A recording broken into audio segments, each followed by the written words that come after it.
Welcome to the ground control station. And this here is a new build. This is my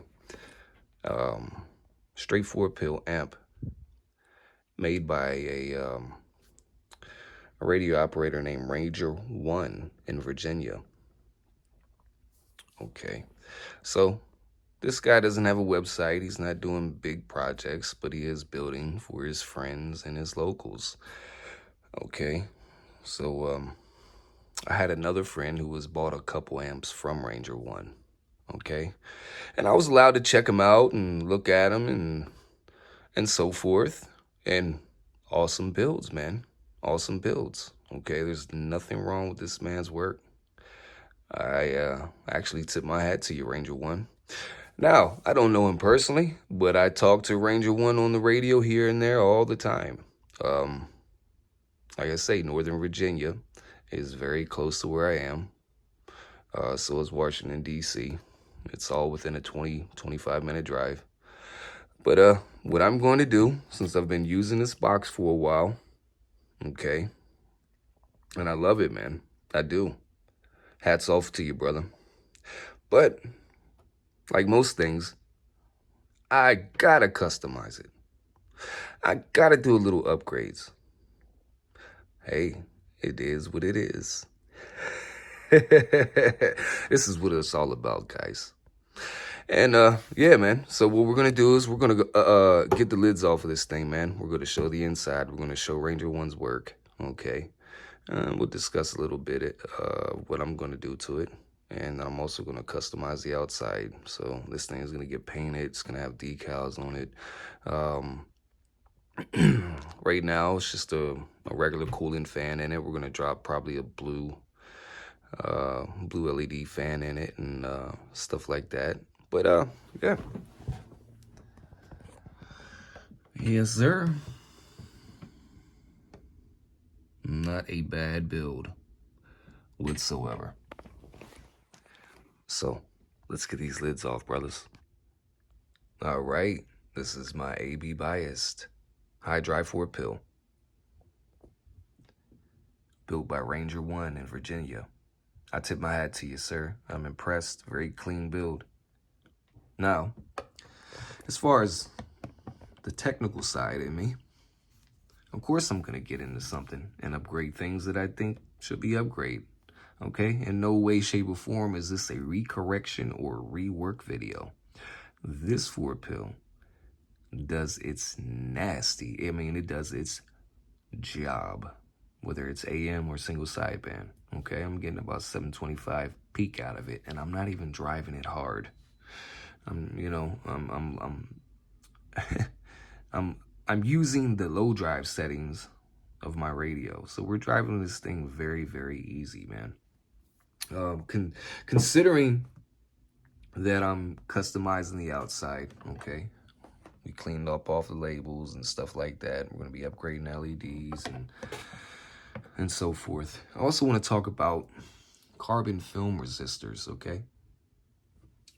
Now, considering carbon film resistors, which are right here, these are your 100 ohm, 2 watt carbon film resistors. You have your 10 ohm, 1 watt carbon film resistors. And on your output combiner is another 2 watt carbon film resistor, okay? Now, considering carbon film resistors, I prefer to throw an upgrade in there with the metal oxide resistors, okay? They have a better voltage coefficient and temperature coefficient than carbon film resistors, all right? And that's just the nature of the beast. So considering heat tolerance period, metal oxide wins the battle, all right? And metal oxide also work in a wide resistant range at the same time of withstanding higher temperatures than a carbon film resistor, okay? And considering noise design, Metal oxide film resistors have a lower noise design compared to carbon film resistors. They keep current to a minimum, and this is ensuring less noise. Metal oxide film resistors also make up better resistors for radio frequency or high frequency application in comparison to carbon film resistors. All right. So now that we got that out the way and said, and if you want to check it out, you can always Google it, I'm sure, and you can find things about metal oxide versus carbon film. Please do the research if you're interested or want to know more. Now, we got 2 watts here, 2 watt, 100 ohm. What we're going to be dropping in is 5 watt, 100 ohm. Okay? And y'all can see the huge difference there. Oh.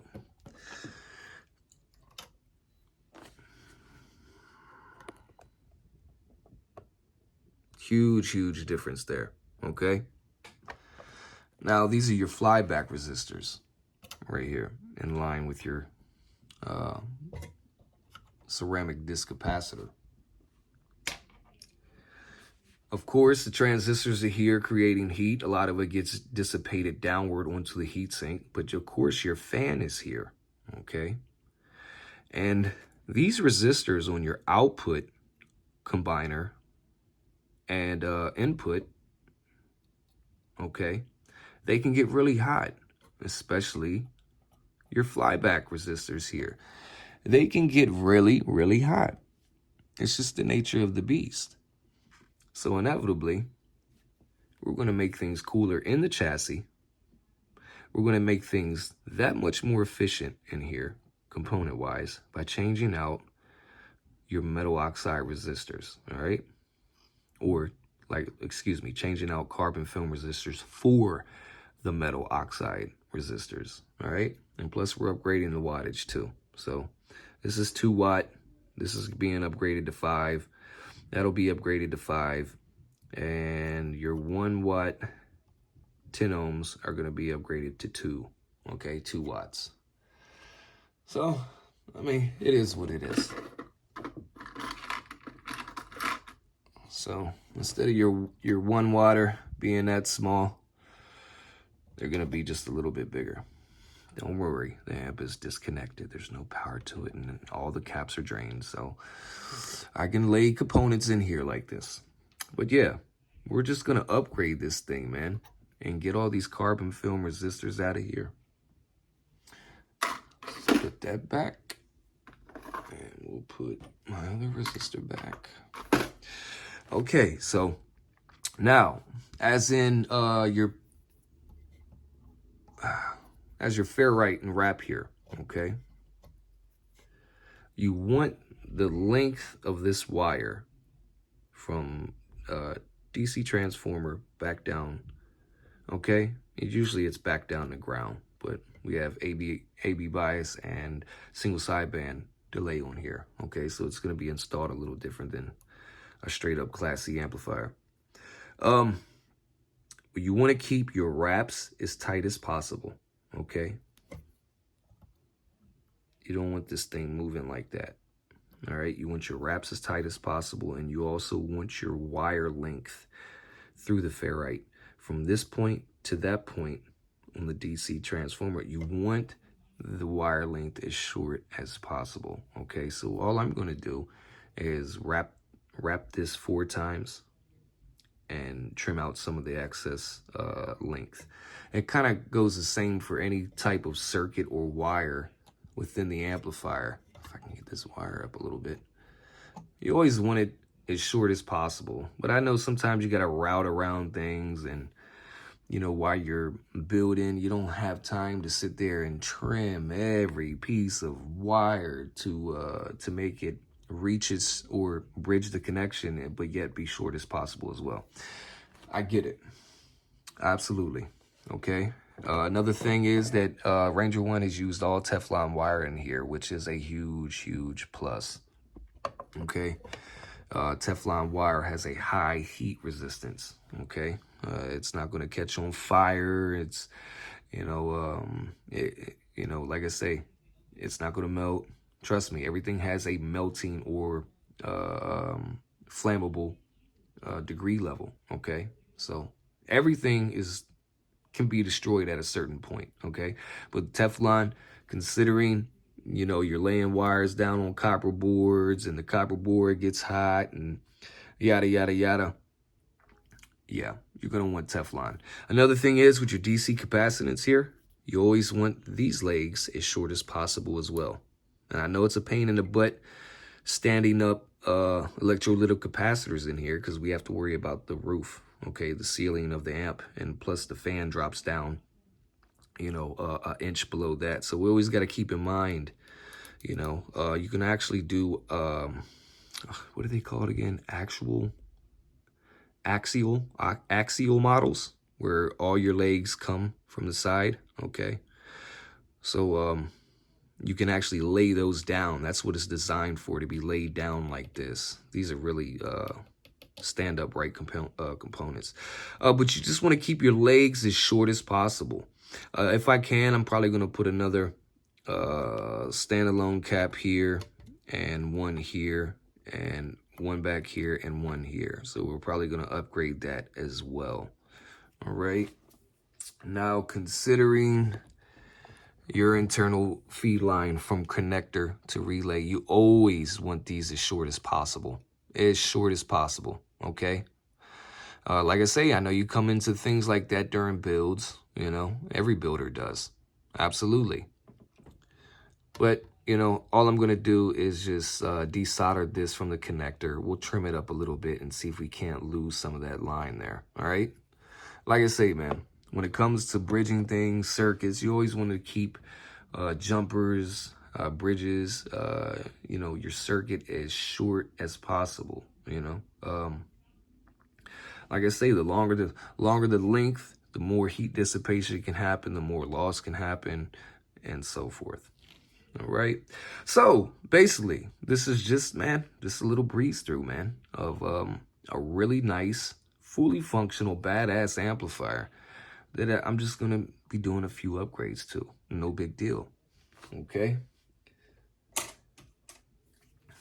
Now, we're just going to scan through one more time, give you a nice, good view.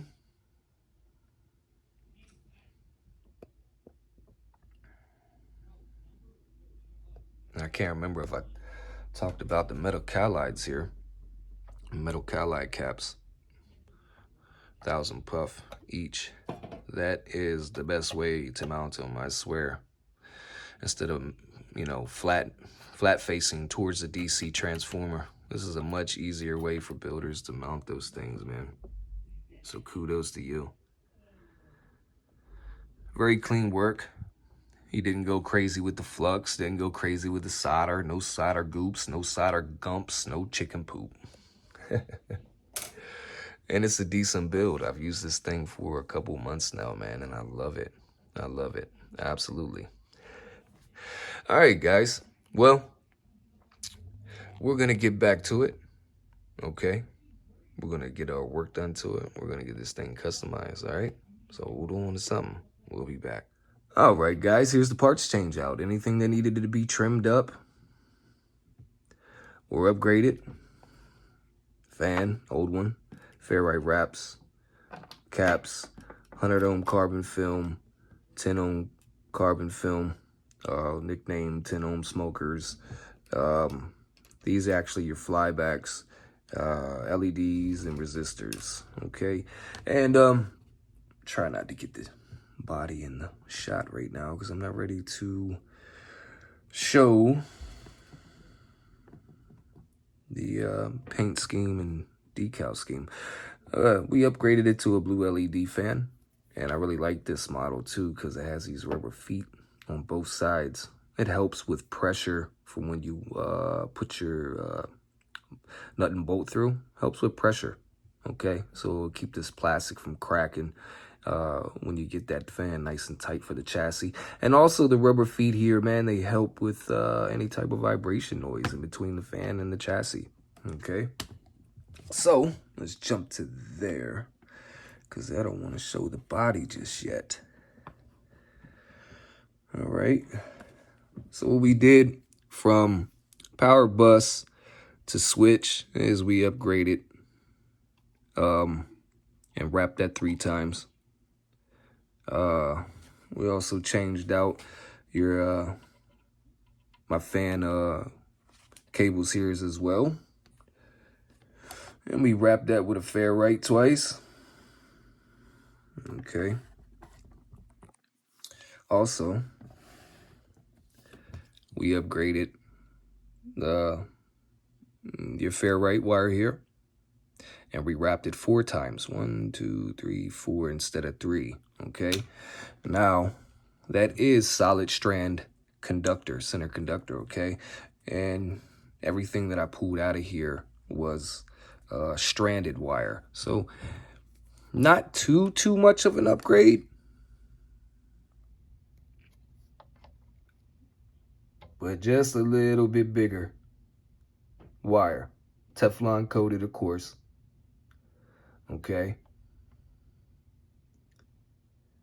But solid center conductor. All right. And I did the same on this side. Shortened the line up, replaced it with a little thicker wire, Teflon coated, wrapped 4 times.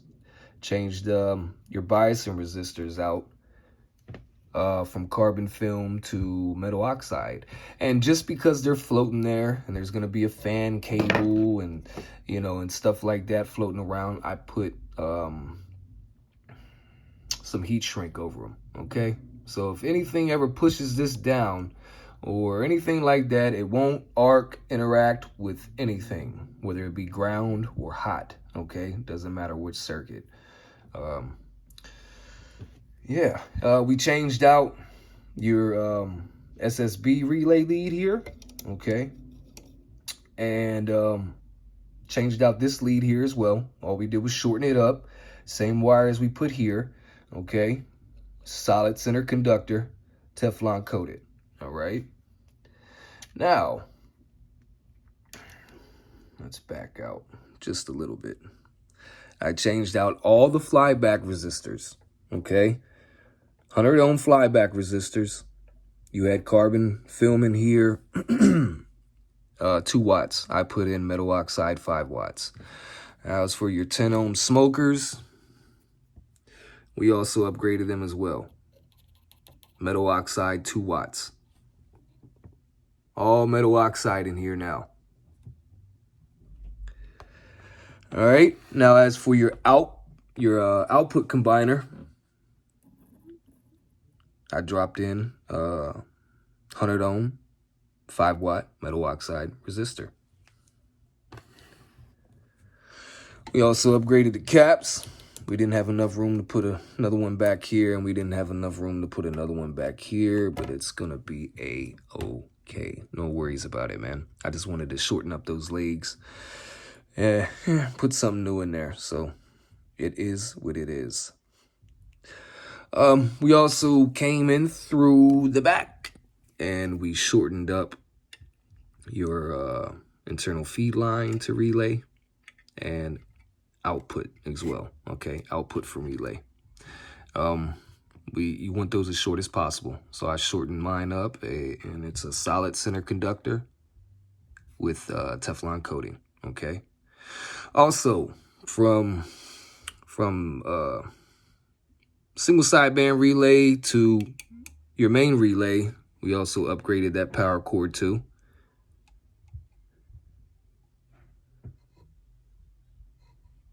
And we made that as absolutely as short as possible as well. And note the fact we did put some rails just to keep things off the copper clad. We did the same thing on this side for your internal feed line from relay to input circuit. We just set them down in there, put a little super glue underneath of them. And yeah, there she goes, man.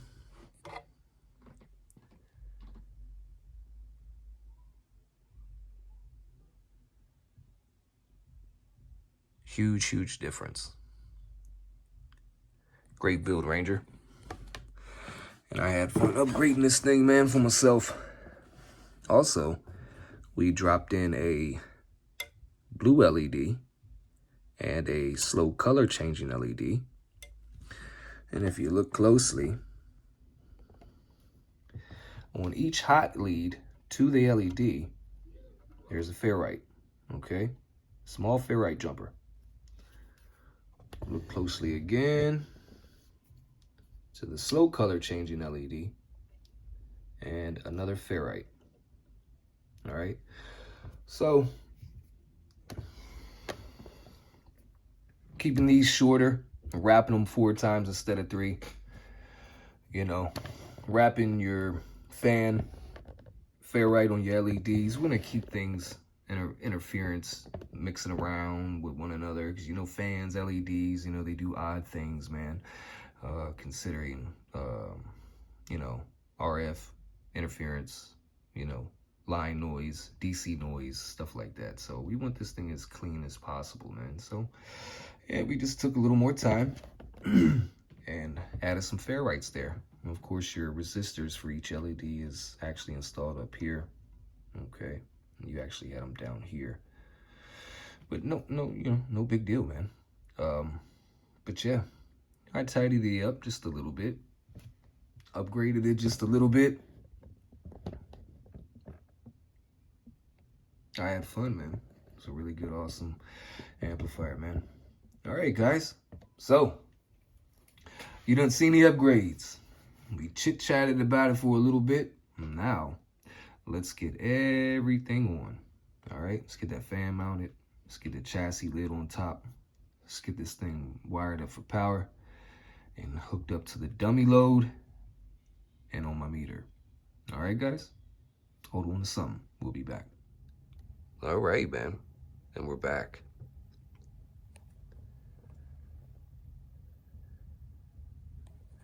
She is all hooked up and ready to go. Now, this is Andrew Heliak's 1/4-inch hardline. All right. You can find a little bit more information on this coax compared to, you know, RGE, the small stuff, and LMR 240. This is LMR 240 here. I got a video called The War on Coax, so drop on by, check it out. But yeah, this is the AB biased high drive 4-pill.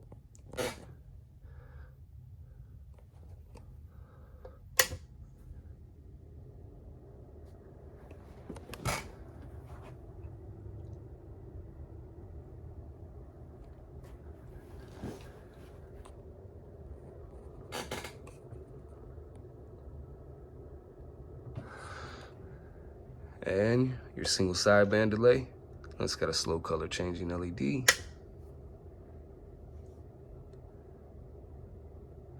And she'll run through the cycle of the color spectrum.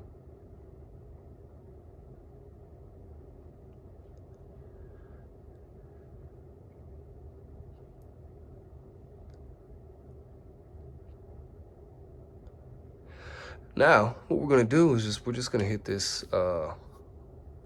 drive this amp softly, man, with the Striker 955.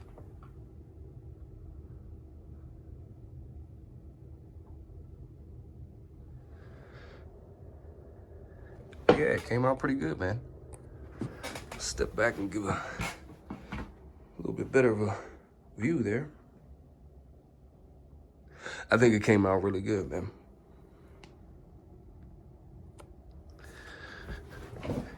AB biased, 4-pill, high drive. Now, cut that talk back off. I'll be using my foot switch to key this radio up. We're gonna shut that off. Come back here, 200 watt scale, peak, middle scale here. Okay, just below 5 watts, probably about 3. Bottom scale.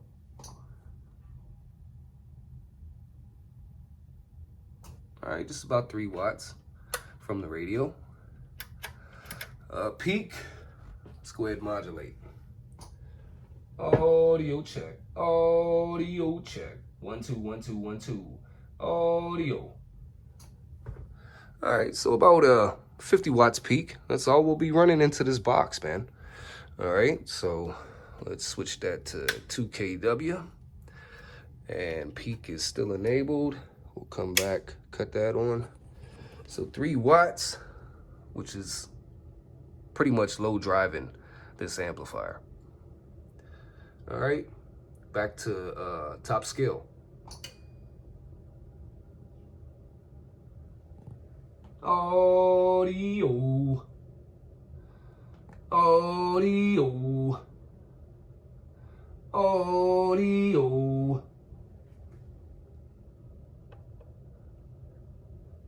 Audio. Audio.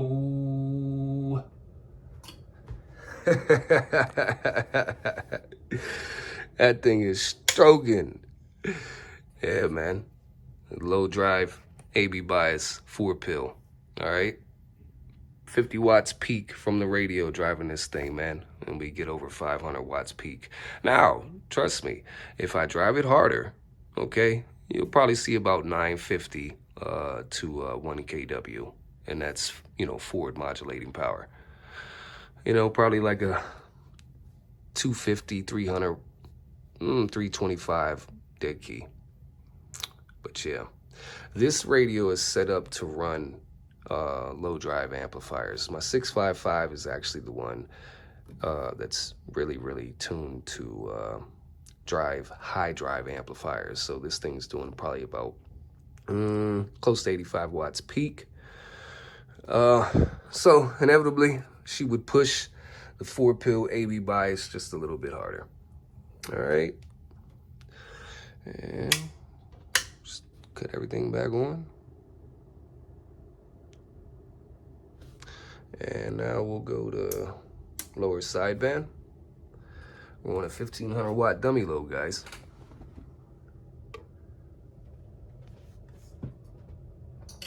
Audio. Audio.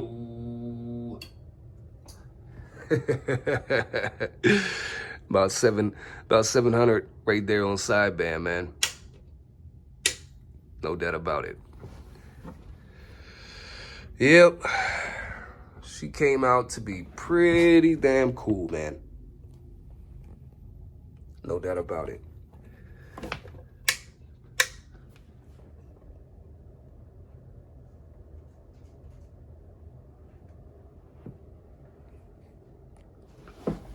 I'm liking it. I'm liking it. All right, man. Excuse for all the camera shake. I'm only one man. And I've been under the weather here a little lately, man. Here on the East Coast, we've been having some crazy weather. One day it'll be 68 degrees. The next day it'll be 45 degrees with rain, a little bit of snow. It's pretty ridiculous, man. And you know, when it's hot and cold like that, sometimes it affects me, man. So, you know, we're doing what we can to get back 100%, no doubt about it. All right, guys, hope y'all appreciate the video. Ground Control 204s, AB biased, high drive 4-pill. Built by Ranger One in Virginia. Customized by me. All right, guys. 204 ground control. And we're gone. Gone.